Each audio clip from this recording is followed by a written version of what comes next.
And welcome back, everybody, to a very special episode of the TV show. Now, every episode, Rhea, that you're on is special. No. Not so much, but this one is especially special. I'm Jay Black, joined as always by Rhea Hughes and Angelo Cataldi. And we here's what happened. Last week, I said we should talk about the 10th anniversary of the final episode of Mad Men, one of the greatest final episodes ever put down by any show. And just in passing, I said, Mad Men, my number 2 drama of all time. And Angelo, being like he normally is, accepted this with grace and humility and said, Jay, I respect your opinion on this. Actually, no, what he did was he called me an idiot and said, we need to discuss this next week. So we decided to make it basically the whole show, going through and doing our top 5 dramas of all time and just make it into a special episode, which was a great idea, Angelo. And before we get started, I just want to ask you guys, I have no shows prior to 1999. Do you have any shows from the early days of TV? Because I do not.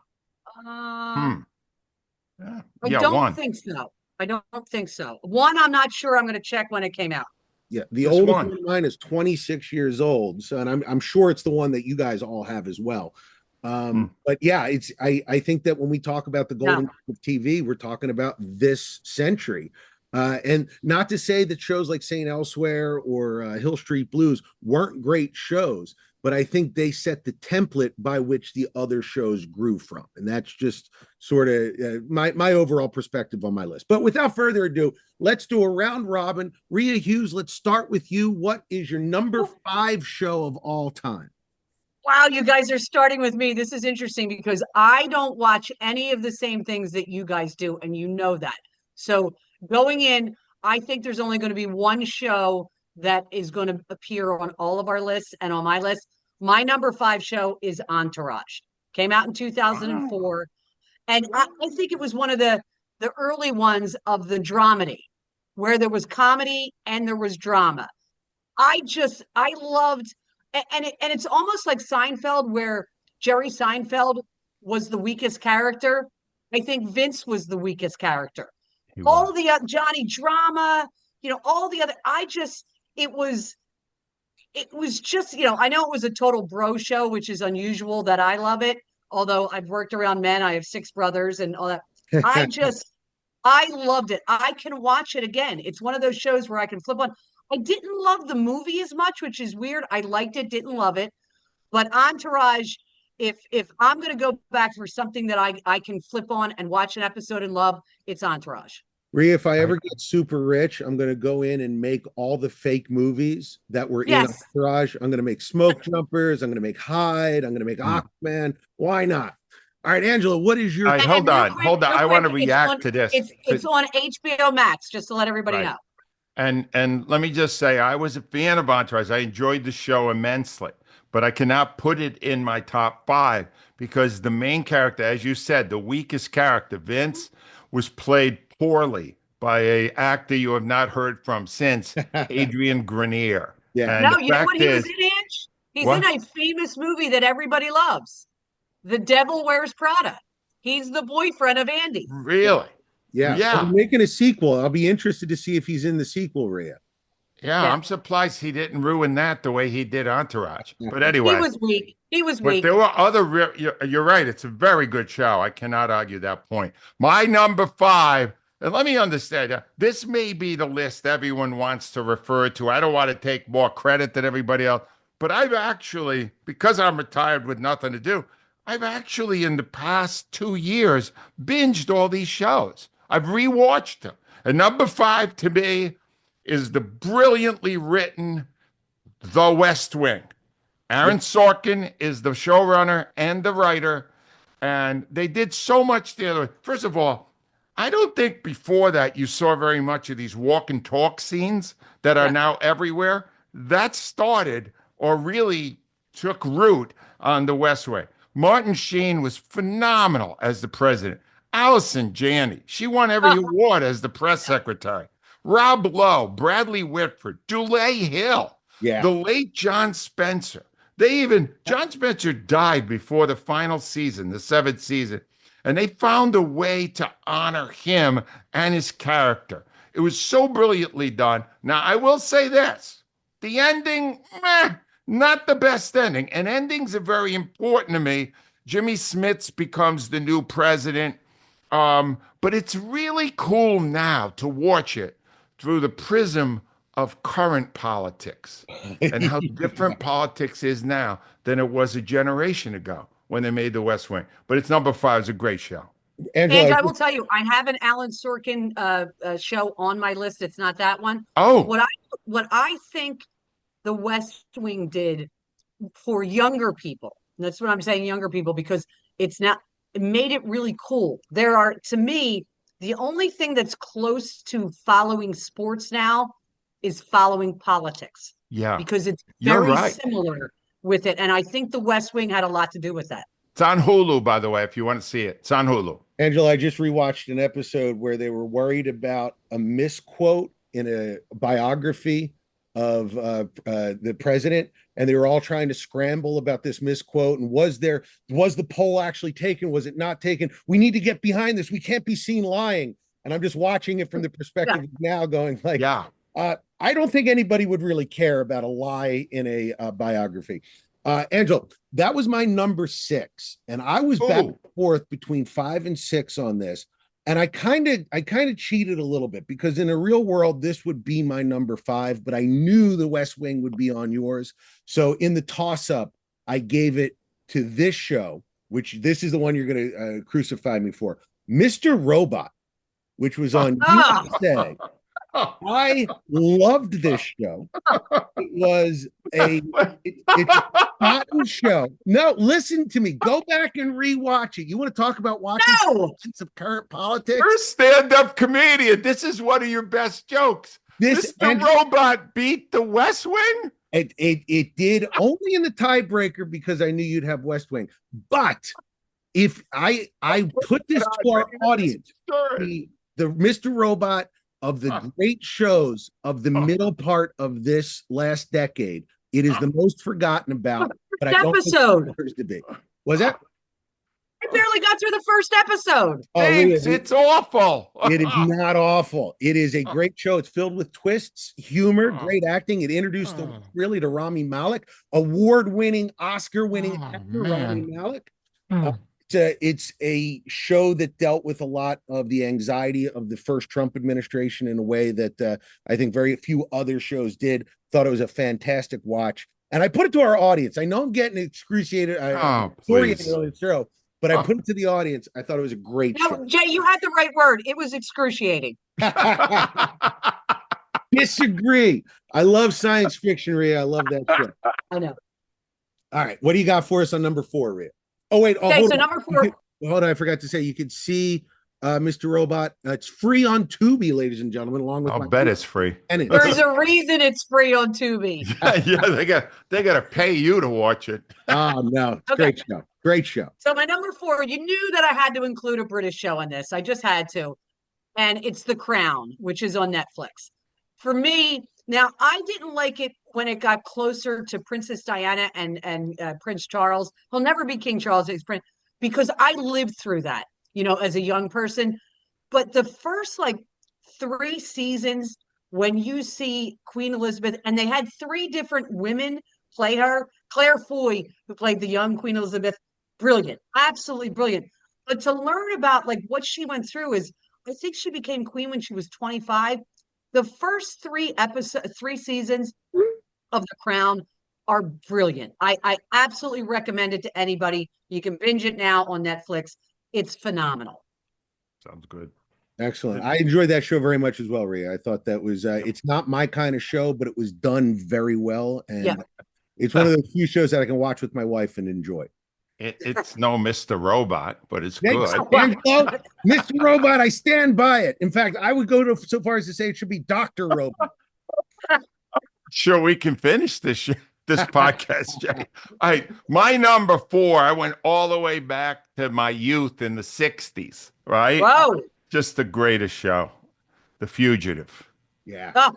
Let me just say, again, a brilliant performer in the lead role, David Jansen, glum, wrongly accused fugitive, being chased by a great villain, Barry Morse as Detective Gerard. Here's the thing that's why it's so iconic. Most of the ones I picked have some sort of a historic value to television. This Before The Fugitive was a 4-season show. Most shows didn't end. They didn't give you the close, the final. The Fugitive, because there was a guy on a run, a wrongly accused doctor, they ended it with a 2-part episode. And the final episode got 48% of every TV in America tuned to it. 78 million viewers watched that show. And the other thing that was so iconic about it, it's one of the best early uses ever of narration. And they hired William Conrad, who's got this ominous kind of voice as the narrator. And you watch it today, and it'll have the same impact it had 50 years ago. Phenomenal show, The Fugitive. It also It's just a quick question. Was David Jansen the guy who was in Night Stalker?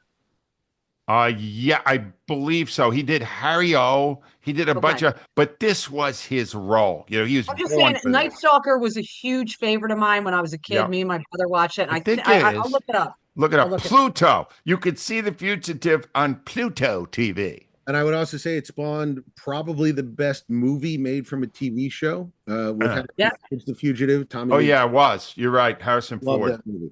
Great. My number 4, it's probably lower on the list than you guys have it. And I went back and forth between this one and a spin-off that I also thought was excellent.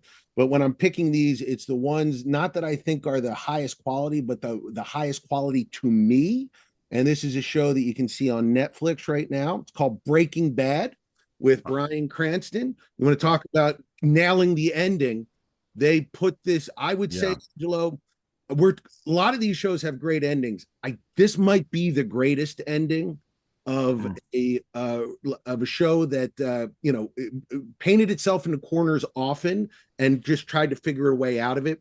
The show itself was both funny, exciting, visceral. There were times that it could be 2 people trying to kill a fly, and it was just as interesting as shootouts with drug lords. And it really gave the world one of the best actors that it currently has in Bryan Cranston. Not that he wasn't known before, but this is what let people know what he could do. And it's one of the, along with my other top 5, one that I can revisit easily, Breaking Bad. It's a great choice. I'm relieved that it somehow edged past Mr. Robot. It was a tight race, Angelo. I was actually going to say Mr. Robot again for number 4. That's how good it was. All right, Rhea, what do you got for number 3? Okay, number 3, and Angela, I'm going to preface this by saying I thought the first 2 seasons were brilliant. The 3rd season sucked. Can you guess what I'm going to put at number 3? Wow, no, I don't think I can. The Bear. Yeah. Oh, yeah. Oh, 100%. 100%. I remember seeing the ads for it, and I turned it on, and I watched the first 10 to 15 minutes, and I'm not going to lie to people. I am blonde. I'm working at a disadvantage. I thought it was a reality TV show. Yeah. I'm not going to lie to you. And when I realized the episode of Forks and Angelo, the Feast of the Seven Fishes, Yep. 2 of the greatest episodes of TV that I have ever seen. I have rewatched both of those episodes minimum 5 to 6 times. Wow. That brilliant. I episode 3, I never finished. I hated it that much. But episodes 1 and 2, I think, are some of the greatest TV that has been done in the last 25 years. You're right. It would have been in my top 5 for sure, Rhea, but season 3 was so bad. Yep. And, now they're starting to acknowledge that it was off. And they're claiming season 4, which I believe is coming out pretty soon, June 25th. is going to be a return. When is it? June 25th. Wow. Yeah, this month.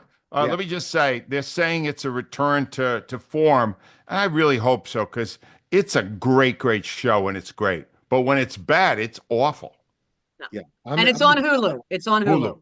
Hulu. And we talked about this when last year it was supposed to be a 3-season arc, but Hulu forced them to do a split second last season. So all the good stuff that wasn't in season 3 is supposed to be in season 4. I'm looking very forward to it. I think it'll be. All right, Angelo, what's your number 3? My number 3, you did mention earlier, Saint Elsewhere. Vivid characters, engrossing stories. Worth binging every bit as much today. I binged it a year or so ago. Mark Harmon, Ed Begley Jr. There was some guy named Denzel Washington Whatever who happened to started that kid? on that. He was so good. Whatever happened? I mean, and you were saying this before about endings, Jay. Yeah. Yeah, you're right that the Breaking Bad had one of the greatest endings. Saint Elsewhere is often referenced as the greatest ending. Great ending. And it was a phenomenal ending that came out of nowhere. One other thing I wanted to mention, how odd this is, because the 3 main characters, other than Denzel, was a gentleman named Ed Flanders, who committed suicide at 60. Meanwhile, William Sanders, who played this grouchy, brilliant surgeon, he's still alive at 98. And Harold Lloyd lived to be 106. 106, Jay. Can you imagine how strange that is? But it's a phenomenal show. It's really the start for Mark Harmon, Ed Begley, and Denzel Washington. And it's the best medical drama ever filmed. I'll say this too. It had Howie Mandel in it. I remember. Yeah, that's right. As a kid who was a big comedy fan, I was like, I didn't know comedians were allowed to act in serious things. That's good. And he was good in it too. He was surprisingly good in it. Yeah. So Rhea, by the way, she just dropped out. I just got a text from her. She's coming back in. So if you don't hear Rhea's voice, it's not that she has nothing to say about St. Elsewhere. She just lost connection. I don't know what happened. I'll jump before her time. Angela, where can we see that? You could see St. Elsewhere on Hulu. It's there right now, ready for you to watch every one of its great episodes. Great. So I'm going to do one that is the most recent show on this list, and the show that Angelo finally came around on. Oh yeah. Oh yeah. Had him do this. Succession, which is on Max. One of. Sorry, I don't know what happened. Oh, no Good problem. to have you. Happy to have you back, Rhea. All right, I'm back. One of the most intelligently written, phenomenally acted. They discovered what felt like a new way to film with that pseudo documentary film style that they did, where you felt like you were a fly on the wall in these discussions. And it was a unbelievable look at the way the wealthy do not exist in the world that we do. And I just savored every moment of it. 3 seasons, not a single miss in the bunch, and a fantastic ending. Love that. Yeah, and Kieran Culkin, his character in that is one of the greatest TV characters I've ever seen. Agreed. And he was brilliant at executing it. It's an amazing show. Amazing. I love Succession so much, Angelo. I was looking at the prices for going to see Kieran Culkin on Broadway. Wow. Glenn Ross, the revival. And Wow. I couldn't justify $400 a ticket. I couldn't do it. But my God, what a phenomenal actor. And Jeremy Strong, Sarah Snook, Brian Cox, just a cast of casts, just a great show. Love it. Absolutely love it. All right, Rhea, you're number 2. Okay, my number 2, this is going to shock you because this is a movie, a show that not many people talk about. It's from 2012. It's available on Prime and a couple other places. Newsroom with Jeff Daniels. I rewatched it recently. The opening scene of Newsroom hits as hard today as it does in 2012. It is, why America isn't great anymore. And, I'm not a big political person. Mm-hmm. I love this show. So you've got Jeff Daniels, Sam Waterston, Olivia Munn, who I think it was her greatest role she's ever played. Yeah. That you could be beautiful and brilliant at the same time. It's so, and only 3 seasons, which disappointed me. But I just thought Jeff Daniels, who I think is very underrated, never gets talked about as a brilliant actor. This show, I'm telling you, it all the stuff that goes on about media, it fits today. But go Oh, back and watch the opening scene of Newsroom. You will be blown away that it fits in with what's going on in the world today, in our country. so true. Yeah. Oh, I mean, that was a long time ago, right? That was 8 or 10 years 2012. ago. 2012. 2012, Rhea. I can remember. It's a speech. Yeah. Yeah, He's given a speech, and at it's Northwestern. so brilliant.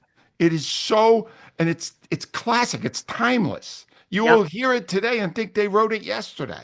100%. Brilliant, brilliant choice. There's very few actors that can do Aaron Sorkin dialogue Yep. perfectly. Jeff Daniels is one of them. He just makes it come to life. Love it. Love it. Angela, you're number 2. My number 2 was already named. You named it. I think number 4, Breaking Bad. And let me just explain how amazing the story of Breaking Bad is. Who's going to buy the pilot of a story about a chem teacher who becomes a meth dealer? I mean, and they tried to shop it everywhere.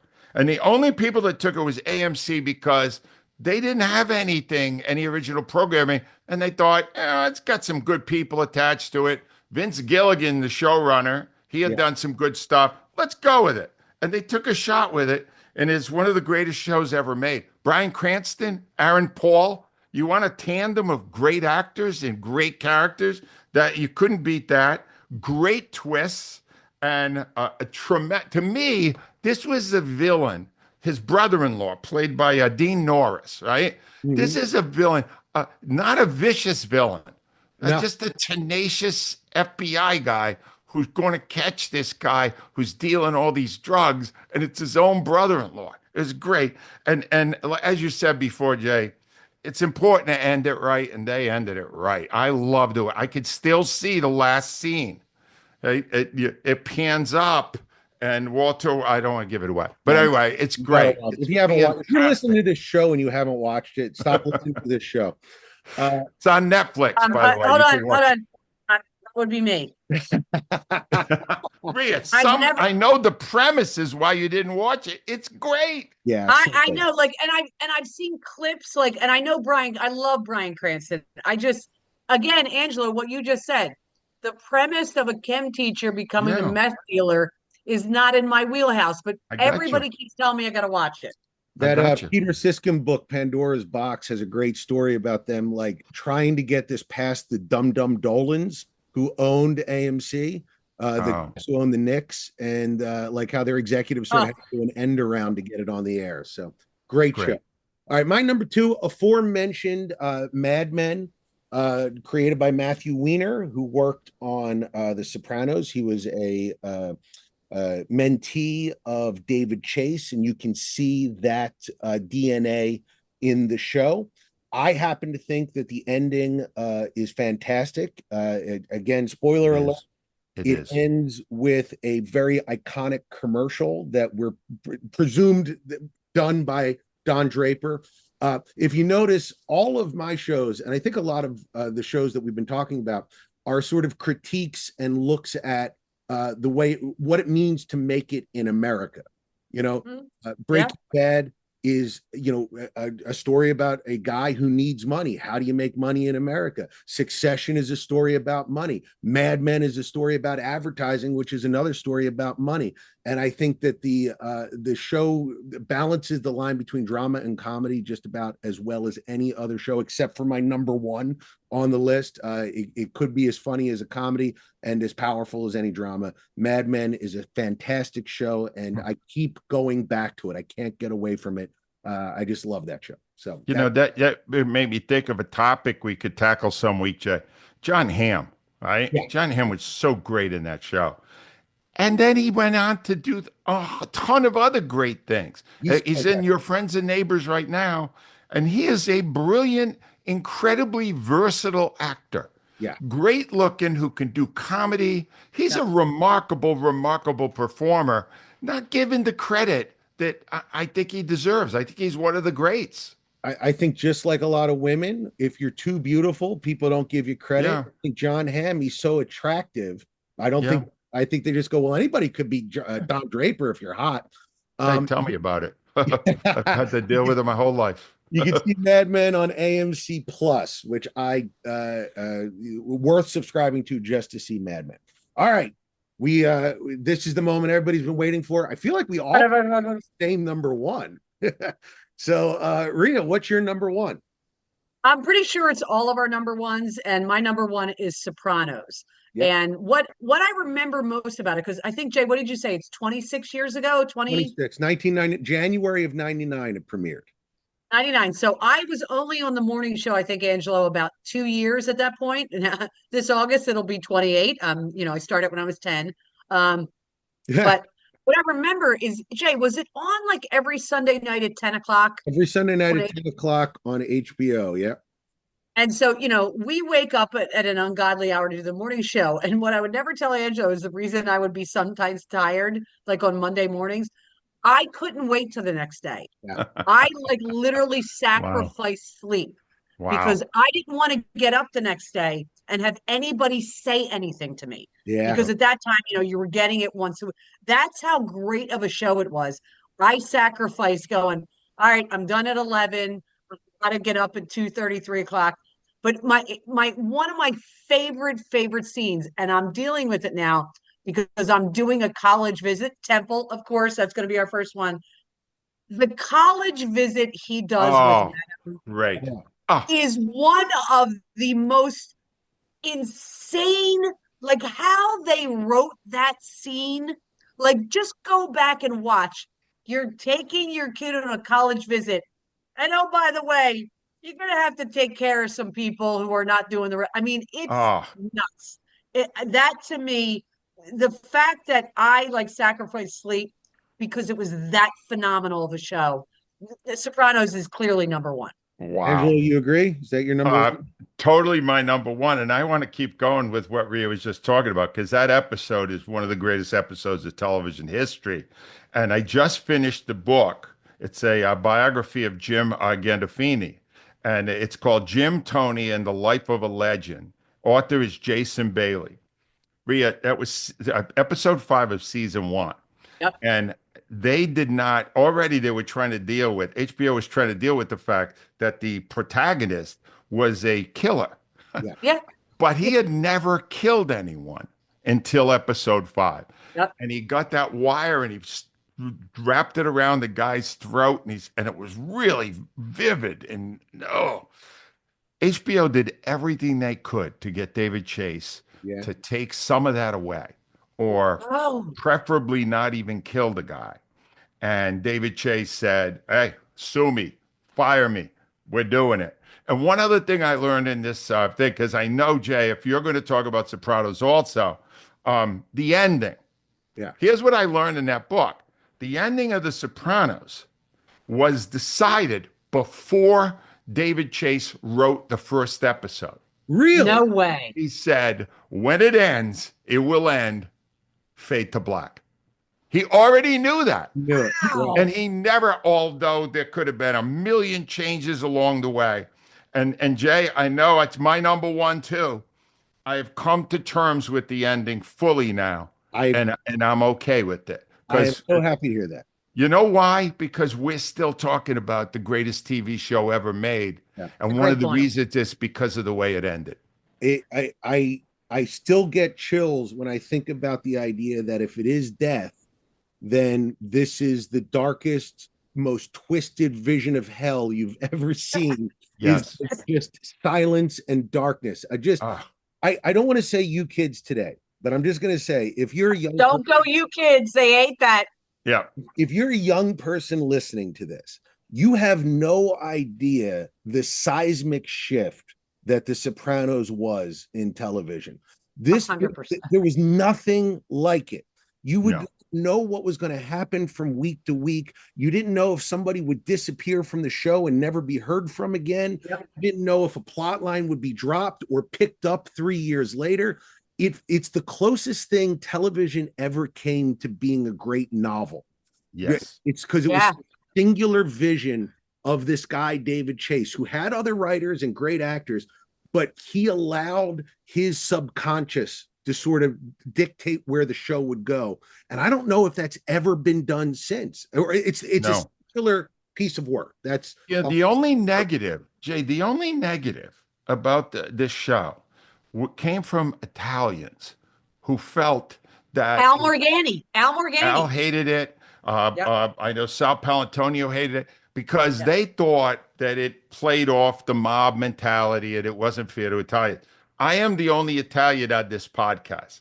Let me say to all the people who never watched it, all the Italians who never watched it, grow up. It's drama. It's a story. Deal with it because it's so great. Yeah. You'll never see anything on TV better than The Sopranos. Best show ever made. I think Angelo, I'm Irish. Good. You know, and let me just say one other thing. We did not compare notes on this. We all ended up with the same number one. No, we did not. We must really know TV. That's all I could say. All right, guys, let's talk to what you know TV, Angelo, but you also know a good place to get diamonds. Tell me about our good friend Steven Singer. It's exactly what we've talked about, Ted. Greatness. What does it take to be great? It takes being different. You can't copy what other people are doing and expect to be great. You could be okay. Yeah. You cannot be great. Steven Singer, from the day he started selling jewelry in Philadelphia at the other corner of 8th and Walnut, understood that he had to chart his own course. He had to set up his own business. He had to do it in a way that he was comfortable with, that matched the way he is, which is honest and fair. I've known the man for 30 years. That's what he does. And that's how he attained greatness. He's widely regarded now as one of the great jewelers in America. And he's done it because he had his own ideas on how to advertise. He had his own ideas on how to sell his jewelry. And he's done it all in a way that has made him a nationwide success. Steven Singer. And I just want to tell you, so I always like to pop on their website because Steven always likes to put on what's trending, what's new. They have a new thing. It's called At Last, a big look without the big price tag. They have a bracelet, earrings, and a necklace. Absolutely gorgeous. And every single one is, I believe, let me just check with the every single one is under $250. Stunning. So I'm just telling you, you got you got people graduating, they're coming up, you got weddings coming, you got all kinds of stuff, all kinds of special stuff. The At Last collection, hop on to I Hate Steven Singer. Literally, it's absolutely gorgeous. You'll love it. 100%. Great. You can go to the website right in the little podcast description. Go there now, click on it, get some last minute gifts for Father's Day, get some graduation gifts for the grads in your life. Why not? Thank you, Steven Singer, for sponsoring us. And now let's go to Rhea Hughes, our British correspondent. What do you got for us this week, Rhea? This is crazy. I had kind of clicked around the show for a while. It's a documentary. I don't do a lot of documentaries. It's on Prime. It's called Murders in the Valley. It is a documentary investigating the 1999 murders of 3 generations of a family, unfortunately. Grandmother, Doris, mother, Mandy, and her 2 young daughters, Katie and Emily.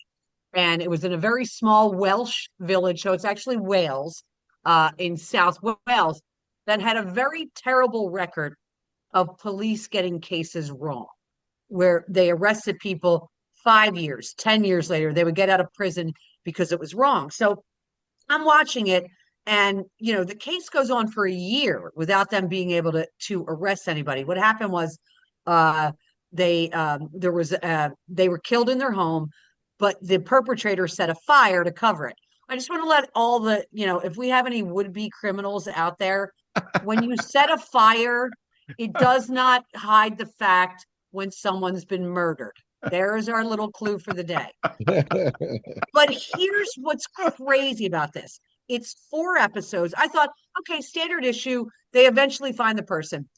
So the woman who was killed, the mother, Mandy, divorcee, had now we're talking 1999 in England, a lesbian relationship with a woman a very star player on a rugby team.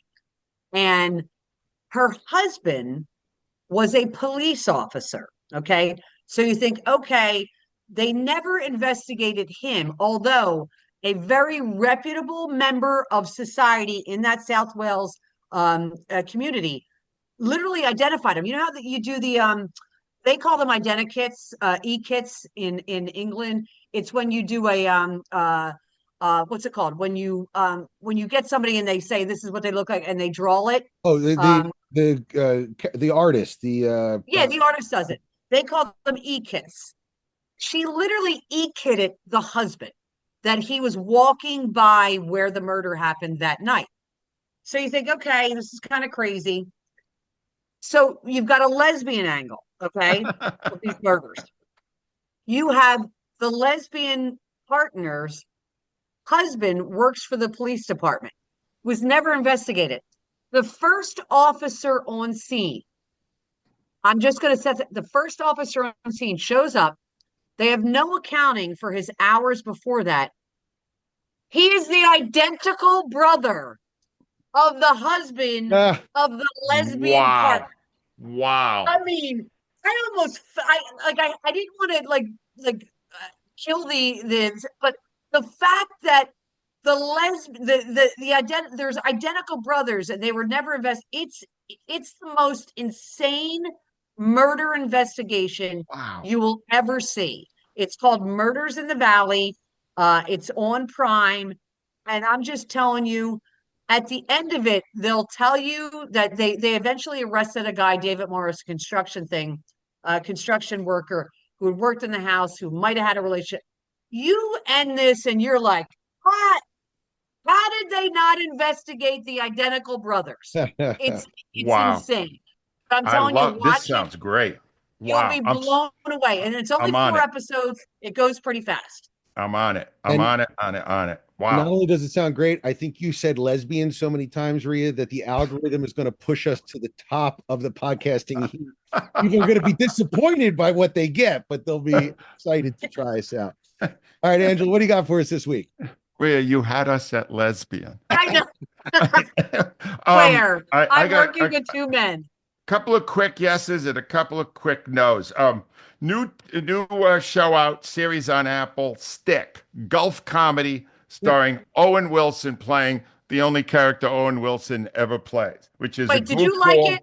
What? All right, Did you like I'm it? going to break it down. But anyway, he's a charming goofball con artist, which is pretty much all he ever played. Yes. All right, but here's the thing: first 2 episodes I thought were excellent. The third episode is a total train wreck. It's the studio, same thing. Third episode of the studio is terrible. Fourth hasn't dropped yet. I can't tell you if it's going to write itself the way the studio did, but it's funny. It's good. It's kind of classic. It's a guy who had a bad career. He had a bad ending to his career, so he takes on a prodigy. But it's got a chance to be really good. And there's not a lot of other great stuff out. And the other thing I'm recommending, and I do this with you, with humiliation. This I should not be recommending this, but I can't help myself. I can't stop watching it. I did not see it when the first season came out. The second season dropped a couple of days ago on Netflix, and I'm addicted. It's called Tires. It's real low budget, starring Shane Gillis, and it's totally stupid. And it's a bunch of guys who work in and they work in a tire company. They're basically putting tires on cars and stuff. And I'm watching Shane Gillis now, Jay, and I'm thinking John Candy. He reminds me of that Wow. kind of character. And I can't stop watching it. I'm through 7 episodes. They're only 20 minutes an episode. I'm through 7 episodes of season 2. Season 1, 6 episodes. Season 2's 12. Worth watching. Do not watch second season of 9 Perfect Strangers. It's dog meat. It's awful. And season 4 of Hacks, which I liked, is worse. They have just taken one of the characters. They took the basically Gene Smart's sidekick, Hannah Einbender, and they made her into a first-class bitch. And you can't, it's almost impossible to even finish the season. But 2 goods and 2 bads. Sticks looks like it might be okay. And Tires is my find of the week, even though it's really stupid. You're going to lose like 20 IQ points if you watch it. I don't mind We that. don't mind that. You make fun of us for watching movies that are like fun. I don't know, Rhea. I don't know what got into me, but I got wrapped up and I couldn't. And it's 20 minutes. They go, I don't so watch one more. It's 20 minutes, and then pretty soon you're done you binged the whole first season. So I'll just do a quick one because we're like way over time here, which we had to. We had a lot to talk about.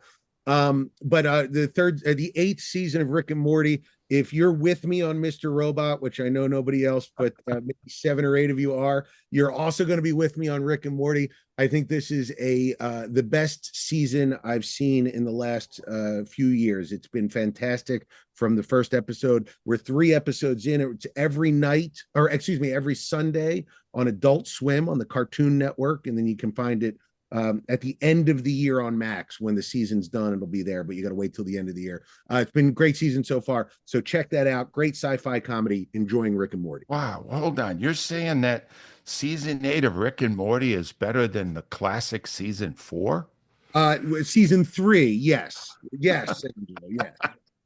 It's last You're year. something, Jay. They reset the stage last year. Season 8 has fulfilled the promise of season 7.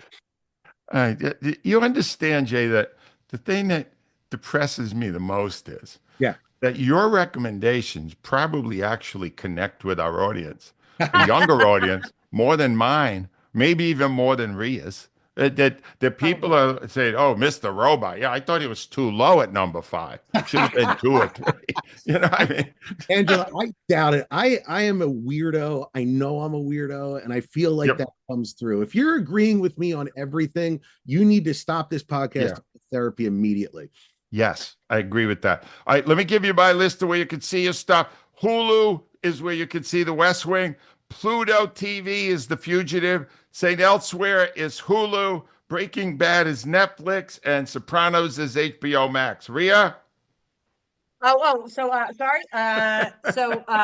Sorry. The Bear, Hulu. The Crown, Netflix. Entourage, HBO Max. And The Newsroom, Prime, and a bunch of other places. And Jay? Mr. Robot, the pick everybody loved, is on Tubi. Breaking Bad, Netflix. Succession's on Max. Mad Men's on AMC Plus. Sopranos is also on Max. And Angelo, do you want to go over the other ones? Murders in the Valley, which I am going to be checking out. That sounds great. Is on Amazon Prime. Stick is on Apple Plus. Tires is on Netflix. And don't watch 9 Perfect Strangers on Hulu or Hacks on HBO Max. And don't miss every Sunday night on the Cartoon Network, Rick and Morty. I love the energy you put into that, Angela. You can listen to Angelo Cataldi's book at audible.com, or you can read it by going to angelocataldi.com or also amazon.com. You can catch Rhea Hughes every single day on the morning show at WIP on YouTube. You can see my movie Tenants on Tubi, right next to Mr. Robot, the 2 best things ever produced. And you can also check me out on July 9th. I'm going to be making a rare appearance in New Jersey. I'll be at the Stress Factory in New Brunswick. Go to my website or the Stress Factory website for tickets. Guys, I want to thank Steven Singer for being our sponsor. And I want to thank Angelo and Rhea every week for bringing such great content. We'll be back next week with more of the TV Show Podcast.